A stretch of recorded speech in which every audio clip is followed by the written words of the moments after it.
A rumble passes faintly over the Bavarian Alps on August 7, 1945. Distant, impossible, yet unmistakable to the few men who truly understand what has happened. In scattered village streets, farmers pause with their hands on plow handles and cart rails, looking up at a sky that seems unchanged, unaware that somewhere far beyond the horizon, the world's balance has shifted.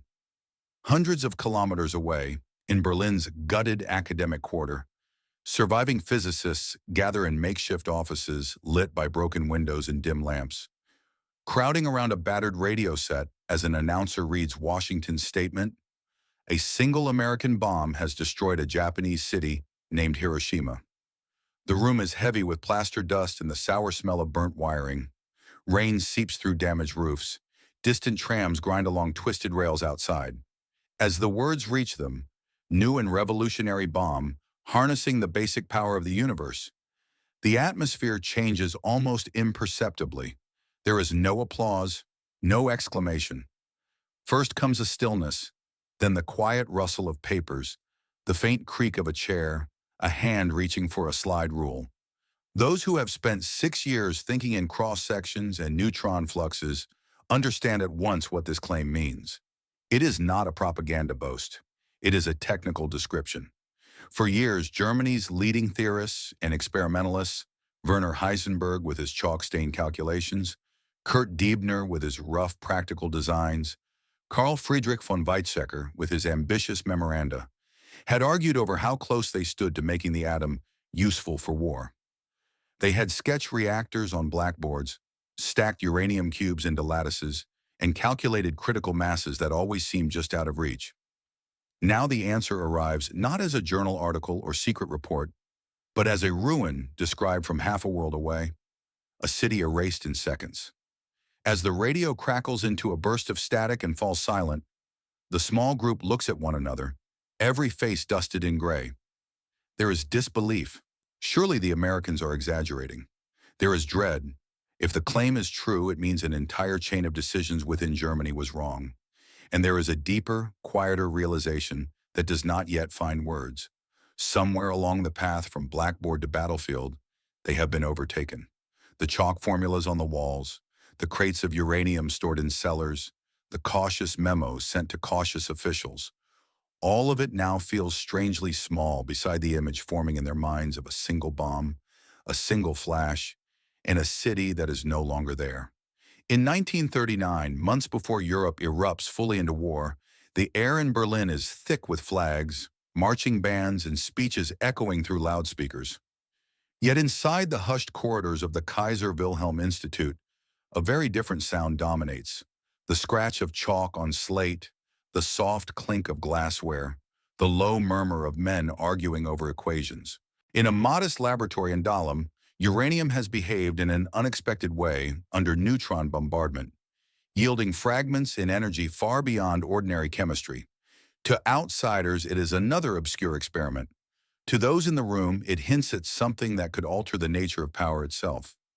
Theoretical clarity, however, is already fractured by fear and politics. Lisa Meitner has slipped across a border into exile. Otto Hahn works under pressure that is both scientific and ideological.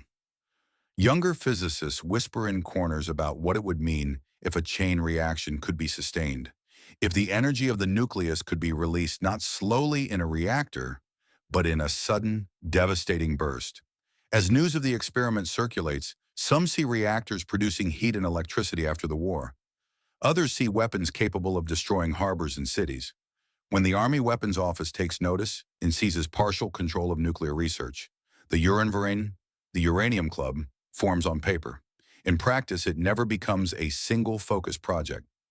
Rival bureaucracies compete for influence. Funding comes in bursts and then dries up. Materials are scarce from the beginning. Heavy water must be imported from Norway in small quantities. High-purity graphite is unavailable in the quantities needed for a reliable moderator. Heisenberg's cautious estimates of critical mass suggest enormous quantities of uranium metal would be required, reinforcing the belief that any bomb is a distant possibility. Diebner, more aggressive and impatient, proposes compact experimental assemblies and pushes for bolder work. But his efforts remain isolated and often under-resourced. Meanwhile, uranium metal sits in crates in university basements from Leipzig to Heidelberg. Each group of researchers convinced their approach is the correct one. Some focus on reactor lattices, others on theoretical cross-sections, others still on speculative bomb mechanisms, but there is no single guiding hand, no Manhattan-style command structure. To the Army High Command facing the practical questions of tanks, aircraft, and artillery production as war looms, atomic research is filed under interesting but not decisive. Across the Atlantic, however, exiled European scientists are beginning to send urgent letters warning that if this new discovery is real, whoever organizes first will control the future. The memorandum that might have changed the course of the war does not arrive with fanfare. It is typed on ordinary paper, stamped with ordinary markings, and routed through ordinary channels in early 1940. Its content, however, is anything but ordinary. Drawing on experiments at the Kaiser Wilhelm Institute and calculations by leading theorists, it states plainly that a bomb based on uranium fission is possible in principle, massive in scale, complex in engineering, but within the reach of a modern industrial state that is willing to devote enough resources and time. The officers who read it are unimpressed. To men trained in artillery schools and staff colleges, the language of cross-sections and neutron moderation feels abstract, almost speculative. They note the estimated tons of uranium metal required, the need for large separation plants, the years of development implied. By their reckoning, the war will be decided in a matter of seasons, not decades. Panzer divisions, aviation fuel, U-boat construction, these are tangible priorities. The memorandum is acknowledged, filed, and gradually forgotten beneath a growing weight of more immediate paperwork. Inside Germany's laboratories, research continues, but it proceeds in slow, uneven steps. In Leipzig, small experimental piles show brief periods of neutron multiplication before design flaws or material limitations force shutdowns. Heavy water shipments from Norway arrive irregularly, never in the quantities theorists desire. Each negative or ambiguous result reinforces the impression among many decision-makers that the field is fascinating but impractical for the present war. Beyond Germany's borders, a very different interpretation takes hold.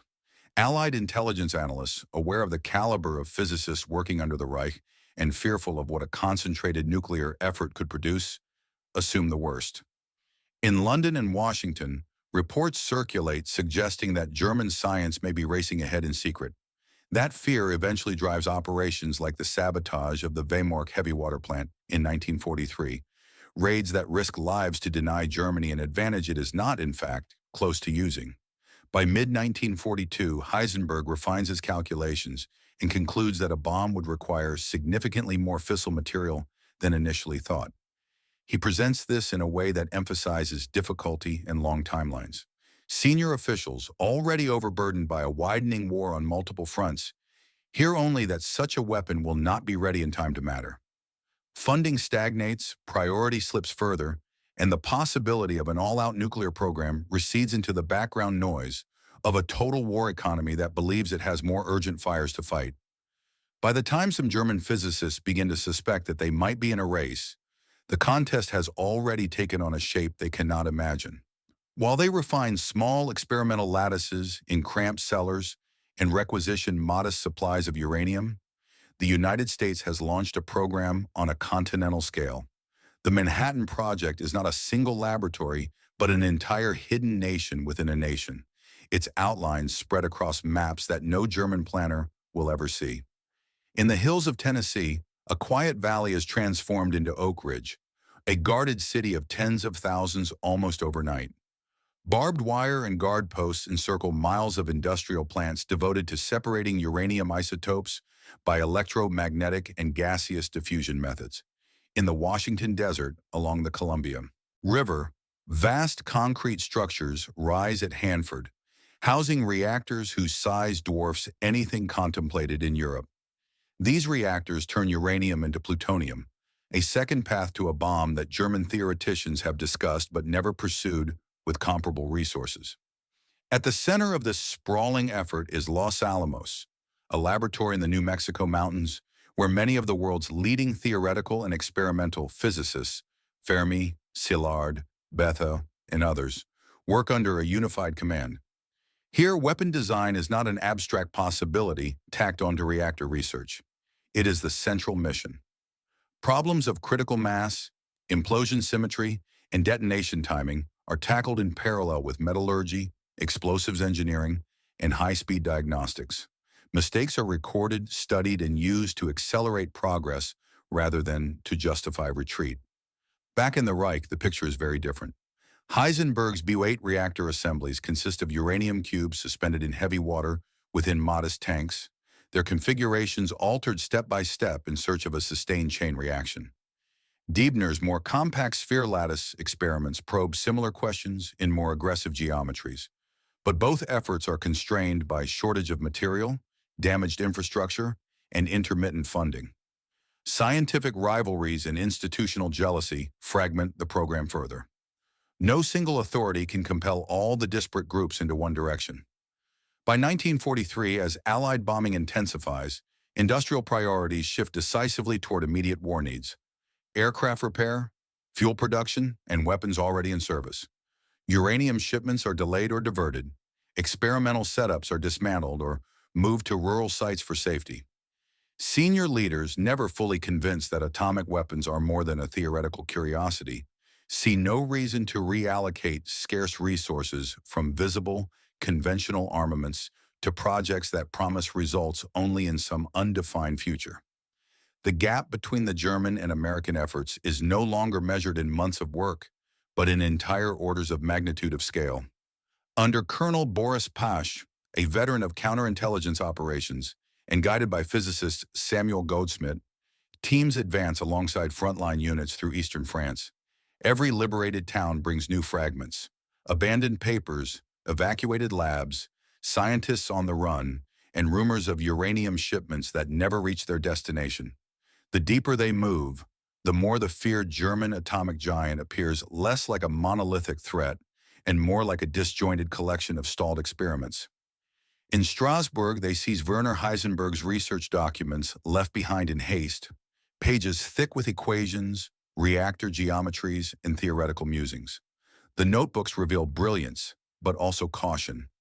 Meticulous calculations that stop short of the bold leaps seen in Los Alamos.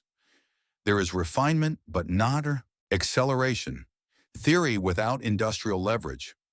It becomes clear that Germany never produced large-scale isotope separation plants, nor the reactors necessary for sustained plutonium production. As the winter cold tightens, the mission pushes into the Black Forest, where intelligence reports hint at secret installations. Hidden beneath a church in Haigerloch, they discover a cavern containing an unfinished experimental reactor. A sphere-like lattice of uranium cubes suspended in a heavy water tank, surrounded by concrete walls thick enough to withstand small blasts. Lanterns flicker against the damp stone. Instruments lie scattered across work tables. The arrangement is elegant but inert, a reactor that never reached criticality, an idea without the fuel to become reality. To the Alsos team, the verdict becomes unmistakable. Germany's nuclear program is years behind, hindered by shortages, internal rivalry, and strategic blindness. The scientists were working, but not building. They were calculating, but not scaling. The gap between intention and execution stretches wider with every discovery. Farther north, air raids echo across industrial valleys. Laboratories stand half buried in rubble. Uranium ore lies untouched in crates, its value overlooked by those who prioritize rockets, jet engines, and submarine warfare. What the Allies feared as a potential atomic arsenal reveals itself instead as an incomplete puzzle, critical pieces missing, others never cut. And while the front lines move inexorably toward Berlin, German physicists continue their work in isolated pockets, unaware of how much of their world has already been exposed, dismantled, or carried away for study. The Reich is shrinking. Its scientific ambitions are shrinking even faster. On August 6, 1945, scattered radio sets across the former Reich crackle with President Truman's calm declaration. The United States has unleashed a bomb of unprecedented power, obliterating the Japanese city of Hiroshima with a single strike. In southern Germany, Werner Heisenberg sits among chalkboards and half-packed crates when the words reach him. In small workshops, Surviving researchers pause mid-task. Others, displaced by war, listen from barns, basements, and abandoned schools. Everywhere the reaction is the same. Stillness. The technical claim is unmistakable. A bomb of such force cannot be achieved through conventional explosives or chemical reactions. It demands mastery over uranium-235 or plutonium, materials requiring immense separation plants, reactors, and engineering precision far beyond what Germany ever constructed. Scientists who once argued over the feasibility of such devices now confront the reality that their debates are obsolete. Someone else has solved the problems they left unfinished. Interpreting the report becomes an immediate, instinctive exercise. Some initially suspect exaggeration, recalling wartime propaganda from all sides. Others recalculate the physics, silently, drawing invisible diagrams in the air, retracing the theoretical steps they once mapped in notebooks. They know the energy yield required to raise a city. They know how neutron initiation must be timed, how critical mass must be shaped, how implosion symmetry must be perfected. The scale of the American achievement forces them to confront how far behind they truly fell. The following day brings confirmation. Nagasaki has been destroyed by a second atomic bomb. Doubt evaporates. In small gatherings, scientists run through numbers on scraps of paper, estimating the tons of uranium that must have been processed, the size of the reactors required for plutonium production, the workforce necessary to sustain such an effort. Each calculation deepens the realization. The United States did not merely build a weapon, it constructed a scientific infrastructure on a scale Germany never attempted. In the quiet that settles after these revelations, the weight of years of fragmented effort descends. Not because Germany sought such destruction, but because the world has shifted into a new age powered by the forces they once sought to understand. The war's outcome is already sealed, yet this moment delivers a different kind of finality. One rooted not in territory lost or armies defeated, but in the unmistakable signal that a profound transformation has begun, and they are not the ones shaping it. In mid-1945, 10 of Germany's leading nuclear scientists are transported to Farm Hall, a stately home converted into an internment and observation site. The group includes Werner Heisenberg, Otto Hahn, Kurt Diebner, Max von Laue, Karl Friedrich von Weizsäcker, and other central figures of the wartime nuclear effort. To outward appearances, their confinement is mild. Rooms with windows, shared meals, opportunities for walks. Yet every word they speak is recorded, transcribed, and analyzed by Allied intelligence. For weeks, discussions revolve around theoretical models, wartime shortages, and personal reflections. They revisit earlier experiments, critique one another's approaches, and puzzle over reactor designs left unfinished in Germany. Some insist they were close to achieving a self-sustaining chain reaction. Others argue the opposite, pointing to shortages of moderator, impurities in graphite, and inconsistent funding. Throughout these exchanges, pride, regret, and intellectual rivalry intermingle. On August 6th, guards deliver newspapers carrying the headline from across the world. The United States has destroyed Hiroshima with an atomic bomb. In the hours that follow, the microphones behind the walls capture a raw, scientific reckoning. Shock gives way to rapid, whispered calculations. Some insist the Americans must have used an unprecedented quantity of uranium. Others immediately recognize that such an assumption reveals their own limitations. Heisenberg spends the night reconstructing critical mass estimates he once approached cautiously. Hahn, whose discovery of nuclear fission set the chain of events in motion years earlier, is overwhelmed by the realization of what his science has enabled. As days pass, the conversations become increasingly introspective. The transcripts reveal an unfiltered portrait of a scientific community confronting the consequences of its misjudgments. Some participants argue that Germany never intended to build a bomb during the war, framing caution as restraint. Others counter that the program failed through miscalculation, fragmented organization, and the inability to grasp the industrial scale required. Underneath each explanation lies a deeper acknowledgement. Their wartime path was shaped by uncertainties, rivalries, and a system that never fully supported or understood their work. Within the quiet walls of Farm Hall, Stripped of laboratories, authority, and wartime pressures, the scientists confront not what might have been built, but what was never truly attempted. The world outside is already moving forward, shaped by forces they once studied yet never commanded. The months following internment bring the German scientists back to a homeland unrecognizable from the laboratories they once knew. Cities lie in layers, streets buried beneath rubble, research institutes burned out, universities stripped of equipment or repurposed for survival. Chalkboards shattered by blast waves, reactor vessels cracked open by collapsing roofs, notebooks scattered among the ruins of academic halls. The physical remnants of years of scientific aspiration now rest beneath dust and broken timbers. As the atomic age accelerates, its center of gravity lies elsewhere. The United States tests new designs in desert landscapes. The Soviet Union, analyzing captured documents in its own intelligence reports, begins constructing reactors and separation plants. Across the world, the very concept of warfare, deterrence, and political power changes shape almost overnight.